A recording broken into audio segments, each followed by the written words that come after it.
Yeah, one of the words that Christians use a lot to describe the Bible is that the Bible is inspired, the Bible is infallible, but then one word that stands out perhaps among all others is this claim that the Bible is inerrant.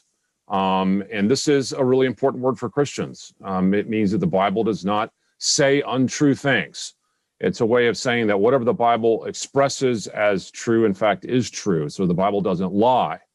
Now, the Bible can describe other people that lie. It can describe people who do bad things. But whatever the Bible purports to say or affirms, Christians believe that's, in fact, accurate.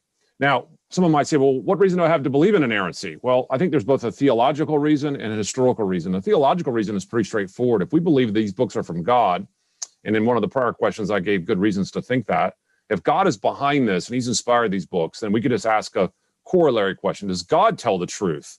Does God say true things? Does God ever lie? If God is affirming something, do I have reasons to think that that thing is exactly the way God says it is? And of course, we have good reasons to trust God's character, his nature. So inasmuch as you say God's word is divinely inspired and that it's from him, then the theological conclusion you reach is that whatever the Bible affirms must in fact be the case. And that's all that one means by inerrancy, is that God does not deceive or trick us. He's not telling us wrong things. The Bible doesn't need to be corrected because God doesn't need to be corrected.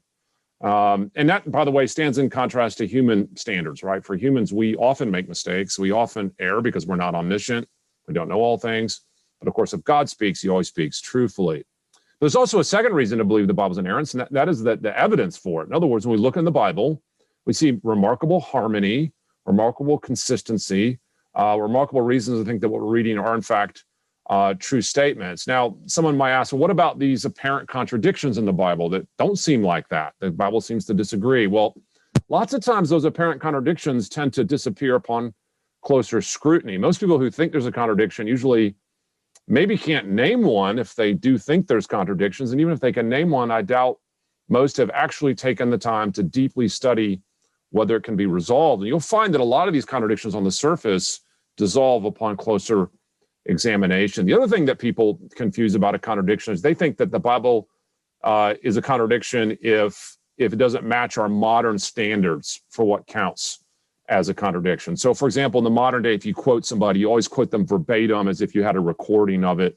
In the ancient world, you wouldn't do that. You would often summarize someone's statements or paraphrase it. Is that a contradiction? Well, no, it's a different way of doing history, but not a contradiction. So once you take all that into account, both the reasons to trust God when he speaks, but also the evidence of the Bible itself, that it's proven itself to be harmonious and consistent over time, then the belief in inerrancy is just a natural belief. Of course you believe that if you believe God is actually the one speaking.